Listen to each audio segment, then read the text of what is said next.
You wanted the best. You've got the best podcast. The hottest podcast in the world. The Chris Voss Show, the preeminent podcast with guests so smart you may experience serious brain bleed. The CEOs, authors, thought leaders, visionaries, and motivators. Get ready. Strap yourself in. Keep your hands, arms, and legs inside the vehicle at all times, because you're about to go on a monster education roller coaster with your brain. Now, here's your host, Chris Voss. Hi, folks. Chris Voss here from the ChrisVossShow.com, the ChrisVossShow.com. Hey, welcome to another podcast. We certainly appreciate you guys going by. Thanks for being here. We have an amazing author on the show. He's written a whole bunch of books. We're going to have to ask him how many there are because he's written so many. I can't count that high. I went to public school. There was that. You guys, you can hear him laughing in the back. We'll have him on the show here in a bit. But in the meantime, as always, refer the show to your family, friends, and relatives. If you haven't yet, make that commitment. Make a commitment to the family that loves you but doesn't judge you, the Chris Voss Show. Go to youtube.com/Chris Voss, hit the bell notification button. Goodreads.com/Chris Voss. All of our groups on Facebook, LinkedIn, Twitter, Instagram, all those crazy places those kids are playing. Today, we have the amazing author on the show. Neal Shusterman is with us. He's the author of the newest book that's coming out November 8th, 2022. My God, are we in November yet, Margaret? Hell we are. So, well, we're technically in October right now, but it's coming. It's coming there. In fact, one of my friends recently said that the Christmas ornaments are out at one of the stores in their local stores. Christmas, it's not even October. Anyway, guys, the new book is called Gleanings, Stories from the Arc of a Scythe. Neal Shusterman is on the show with us today. He's going to be talking about this amazing book, and he's written a whole series of books that are very popular, very exciting, New York Times best-selling author. He's going to be on the show talking with us about that. Neal is the author of many novels for young adults, including Unwind, which was an ALA Best Book for Young Adults, and Quick Pick for Reluctant Young Readers, Everlost, and Downsiders, which was nominated for 12 state reading awards. He also writes screenplays for motion pictures and television shows such as Animorphs and Goosebumps. The father of 4 children, Neal lives in Southern California. Welcome to the show, Neal. How are you? I am doing very well. Glad to be on the show. And we're honored to have you. Thank you very much for coming by and spending some time with us today. How many books have you written? The expansive novels that you have on Amazon are epic. Gleanings is number 53. 53. Holy Yeah. crap. Wow. That's just amazing. So tell us what motivated you to write this latest book. Oh, we should probably get your .com if you have it, or wherever you want people to find you on the interweb as well. Sure, it's storyman.com. Or at Neal Shusterman on Instagram, at Twitter, and just Neal Shusterman at Facebook. There you go. So what motivated you to write this latest book? You know, the Arc of a Scythe series has been my most successful series, and I was not ready to leave that world. I love the characters. Fans wanted more. They wanted, backstories on character. They were always asking me questions that I couldn't answer in the series. And so this is an opportunity for me to explore different aspects of the world that I didn't get to explore in the trilogy, and also to give fans some of the things that they've been asking for. There you go. So tell us about the book. And is this a book where people can jump in the middle of many of the novels that you have about this world and get it? Or do they need to start at another position if they're new? Well, I mean, if you're new, you can get it. I mean, the world is pretty straightforward. It's a world where where human beings get to live forever. And the only way that you can die is to be chosen to die by a Scythe, who are kind of these Jedi of death who travel the world thinning out the population. Wow. And so sort of once you know that, then you know all you need to know to go into the stories. Of course, it's always better if you've read the trilogy before reading these side stories, but it still stands on its own. You should buy them all and just catch up then, including this one. This is really interesting. So there's these people that go around. Can you hire them to take care of other people for you, or do they kind of work on their own? Well, they work on their own, and they make their own laws. They're above the law, and they can do whatever they want with impunity. Wow! So they're kind of like faster for people who are not as honorable as they're supposed to be. So they kind of settle some scores, or they're kind of the what would you call them? They're the authority that maintains a balance of good and evil, maybe. Pretty much, yeah. It's Ah, supposed to be good, except, bad, some bad eggs get in there. so you live forever in this world. Is it set in space, a different planet? Is it set in Vegas? Or where's it established at? It's set in the not too distant future, a couple of 100 years from now. AI is now controlling the world, but a benevolent AI. It's sort of the idea was to do a story that was the opposite of a dystopian story. Whereas dystopian stories are about what happens when the world goes wrong. The world of Scythe is what happens when we get everything that we want, when everything goes right, when we defeat all diseases, and then AI, rather than being a terrifying thing, actually is this benevolent thing that has helped us. But of course, in a world where we get everything we want, there are going to be consequences, and we have to face the consequences of having everything that we want. And one of those is sort of having no more natural death. And so death has to be something that is doled out by the Scythes. I love this concept, and I love the way you put it, because most people write about the future in dystopian, and if you watch the news, it's not hard to connect those dots. But so, there's what's that old adage? Be careful what you wish for, you might get it. And I imagine you exploring that in the books and fleshing that out would give a lot of room for stuff. Living forever. Do you really want to live forever? I mean, that's a lot of X's that you gotta have stalking you on Facebook. Well, the whole thing about living forever is that, when you have endless amounts of time to do anything that you want, you kind of never do anything. And that's one of the consequences, is that people have lost their passion for life because there is no longer an expiration date. Sounds like me at 40. Let's see. Do people get older as they age, or do they get locked in? They do, but they can reset their age back. They call it turning the corner. So at any point in time, they can set their age back to any age that they want from 21 and up. So people are constantly, getting to a certain age and then setting this clock back. Do I get to keep all the smarts that I learned over 40, 50 years or whatever? In theory, yes, you get to keep everything. Even if you get into an accident and you go deadish, as they call it, you just get brought back. And all of your memories are retained by the Thunderhead, which is the AI. And so you can't die by accident. So people start doing dangerous things because they know that they'll just be brought back and it can't kill them. I guess you would kind of get a little flippant with your life. I mean, skydiving without a parachute, they call it splatting. It's a thing in the world. Splatting? Wow, it's a thing. Wow. I mean, if you're going to go out with a bang, and then you're not really going out. So, you got that going on. And so are the Scythe people, are they kind of like the police department, or are they kind of a moral code of, how does that go on? It's more of a moral code. I mean, they're supposed to be these honorable, the best of the best, the Jedi of this world, who do what they do, not because they want to end life, but because they know that it is this solemn task that they're performing for the human race. But when you have that much power, bound to be some characters that get in there who should not be doing it, and they start to abuse this. They got the bad Scythe cops, maybe, that come into play. So I imagine this leaves quite a lot of room for really great writing and reading and exploring out these spaces. And of course, it's always that good and evil, that battle of good and evil, right? Yeah. And, the world has grown so rich. One of the fun things about world building is that your world starts to get out of control. It starts to, become so real that there's things to explore that you never even thought about before. And so, getting to play within this world has been a lot of fun. Yeah. So is the population getting kind of out of control? Because people are still having kids, right? People live forever? Yeah, well, the Thunderhead keeps the world sustainable, but has to be a certain amount of people who die to keep that happening, which is why there are Scythes.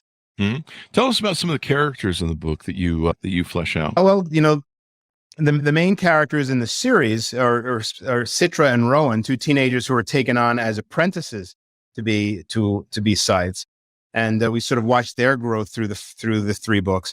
But in Gleanings, which is a collection of stories, I get to explore the backstories of some of our favorite Scythes. There's Scythe Faraday, who's kind of like my Obi-Wan Kenobi, and there's Scythe Curie, and we get to see her as a teenager. She's sort of this stately, venerable Scythe who's been around for 100 years, but now we get to see her as a teenager.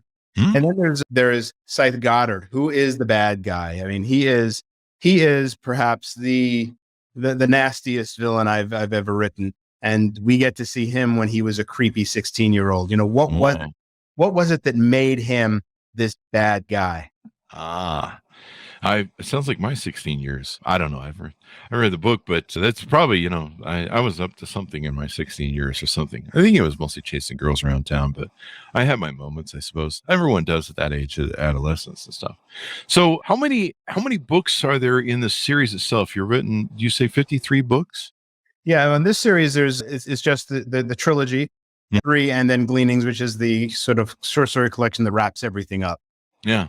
So I haven't closed the idea of maybe doing another one or maybe doing a prequel. I have a lot of fans asking for a prequel. So, you know, there might be someday I might go back and do that. But I have, you know, new ideas and new worlds that I'm sort of working on right now. Hi, folks. Chris Voss here with a little station break. Hope you're enjoying the show so far. We'll resume here in a second. I'd like to invite you to come to my coaching, speaking, and training courses website. You can also see our new podcast over there at chrisvossleadershipinstitute.com. Over there, you can find all the different stuff that we do for speaking engagements if you'd like to hire me, training courses that we offer, and coaching for leadership, management, entrepreneurism, podcasting, corporate stuff. With over 35 years of experience in business and running companies as CEO, I think I can offer a wonderful breadth of information and knowledge to you or anyone that you want to invite me to for your company. Thanks for tuning in. We certainly appreciate you listening to the show, and be sure to check out chrisvossleadershipinstitute.com. Now back to the show. There you go. Would there be more books in this? Would this become maybe the first of a series? Maybe the postquel? It's the whole Star Wars thing, right? It could be. It could be. You know, I never you know say no to those things, because if an idea hits me and I get really excited about it, then I'll go with it. Where did you get the artwork? There's those of you watching on YouTube and those on the podcast, I want to tease you to watch our YouTube. There's a beautiful display frame of one of the characters or covers of your book. How did you discover the artist for that, or who is the artist for that? And Kevin Tong is a fantastic artist. It's the publisher that put us together, and he just created this iconic image. And for all, it started, of course, with the first one, and then each one has just been spectacular. Mm-hmm. I'm really pleased with his work. It really sets the bar high now for all of my books, though. It's like they all have to be as good as Scythe. Yeah, it's all your books are that way from the series, because you look at them and you're kind of struck by it. You're just like, what is that? What's going on? Oh gosh, it's really cool looking. It kind of has an alien feel to it, maybe a futuristic feel, I guess. But it really draws the eye in. You're like, what's going on here? And a lot of books you'll see them and you're just like, okay, I know what that's about. But it draws them in. Half that battle is getting your attention. And so, these book covers really do that. I think they're really complementary to the story. Any chance on some films or TV coming out? This sounds like one of those books that really should be a film. It would make a great film with the plot of being able to live forever and come back and all that stuff. Yeah, it's in development with Universal. Awesome sauce. And have been for several years. And they have a writer who's developing a script. Steven Spielberg is shepherding the whole development process. Really? Which is very cool. A lifetime dream to have him even recognize, know my work. It's very exciting to think Steven Spielberg read my book. That's really an exciting thing. Not only that, but he wants to make it into a movie. So dude, that would be a great futuristic movie. That would be awesome. I do have a setup scene for you though, since this is based in the future. You can have like a setting on the beach, and Charlton Heston comes up and goes, "You damn dirty scythes." There's like a Liberty, fashion Liberty. Yeah, wait, that's already taken. My apologies. We do the jokes around here. What else can we tease out about the book? It's going to be out November 8th. And what else do you want to tease out about the book that we can give away? Maybe some plots or some stories that. Well, I had the opportunity to co-write with several different authors on the story. One of the great things about a story collection is that I did about 2/3 of the stories, about a third of them I got to co-write with. Oh wow! And that's a lot of fun having the chance to do that. I wrote a story with author David Yoon. Also wrote a story with my son and his partner, and Sophia Lapuente. They wrote a story about Scythe's Dali and Gaudi in Barcelona, these two sites that are in a bitter feud with one another. There is, I always get asked by fans, can animals get to live forever? Can your pets live forever in this world? And I was never able to address that in the series. So now there's a story about a pet within the world of Scythe that's co-written with another writer, Michael Payne, who specializes in writing stories about animals. And so I knew I wanted him to work on it with me. This is pretty awesome. I'd love to have my dogs live forever. That's the one thing I hate about, animals. I mean, I don't hate animals, but I hate the aspect of where they last about 10 to 15 years. And I'm really getting tired of going through them. I would really like for them just to stay around, but they're probably sick of me. That's probably why they're leaving. Well, so, in the world of Scythe, they can just be brought back and brought back to being, I guess, not puppies, but brought back to being younger. That'd be cool. All your life, but each time you each time you revive a pet, it costs twice as much. So well, there you go. That would get pretty expensive since they'll last 10 to 15. My dogs would just be like, "Oh, you again? Are you serious? I got to put up with another 10 years of you. I left early because you're a jerk and you smell bad." But I have huskies. That's how they talk. And then I give them a tree. They like me. Well, this should be pretty exciting to come out. Sounds like it's going to really impress your fans and they're going to love it. Do we want to touch on the trilogy that came out prior to this and pitch that a little bit? Get people interested in that as well? Yeah, well, I mean, the trilogy is about what happens when the Scythedom and this group of Scythes starts to become corrupt. And it's up to the two main characters, Citra and Rowan, who have, Citra is in the process of becoming a Scythe, and Rowan sort of becomes a dark knight. He's working in the shadows to take out all the bad Scythes. And so it's their journey of growth, and this, the second book is the Thunderhead, which is that is the AI, and it's told from the point of view of this benevolent AI, which is very godlike and wants nothing but the best for us, but it can't save us from ourselves. Oh. It's kind of like God, maybe. I mean, if you believe in God, I'm an atheist, but it's kind of like a God sort of figure where it's like, I can't save you guys. If you guys go screw things up, it's on you. Well, that's what the Thunderhead discovers, is that to be a god means letting people make their own mistakes. Sounds like my people on Facebook. I'm just my Facebook. And then you have the Toll as the third in the series. Yes, the Toll, everything sort of comes together in the Toll, and ultimately we find out why we've been sort of trapped on Earth. Because you think the obvious choice is that if the population is growing and you have this AI that can do just about everything to start getting us off the planet and starting to to have colonies elsewhere, but that hasn't been successful. Now we find out why. Find out that, well, I don't want to give a spoiler, but we find out that there's a reason why that hasn't been happening. And the Scythes are very much involved in that. The bad Scythes, and the good Scythes are trying to bring back order and honor to the organization. Always good versus evil. It's always interesting. I love how you present it in the future, where without the dystopian, because sometimes those get a little dark, especially that Charlton Heston one. Well, dystopia has been so big for the past 10 years or so. I mean, I had written a book series called Unwind, which was, this dark world in the future where teenagers that nobody wants are used for their body parts. The rule is you have to use 100%. So it was the question, if 100% of you is alive but divided and part of different people, are you still alive? That's a good question. But the thing is, with that series, having done so much of dark dystopian stories, I felt that I wanted to try to flip that and do the opposite of dystopian. Not utopian, because there's really no such thing as utopia. I mean, so it's more like, I would call it anti-dystopian, because utopia, the perfect world, can't really exist. But what happens when we get as close as we can, and then we have to deal with all that comes with that. There you go. I love the complexity of that. Be careful what you wish for. You might just get it. And everybody wants the world to be perfect, but turns out And there is no such thing as perfection, but there will be complexities that will come out of just about everything. It's kind of like one of those stories where, I mean, not your story specifically, but it's kind of like one of those parables where people want to go back in time and, you know, they live a different, better life or get with somebody or whatever. You know, we have novels like that come on the show. And it's like, well, that creates a whole new set of problems. Mm-hmm. Welcome to the human race. We're always creating problems. It's what we do best. So this has been pretty wonderful. Thank you very much for coming on the show. We really appreciate it, Neal. You're very welcome. I've enjoyed talking with you. There you go. Neal, give us your plugs, your .com, so people can find you on the internet, please. Sure. Storyman.com is my website. And I can be found on Instagram and Twitter at Neal Shusterman. And on Facebook, just Neal Shusterman. There you go.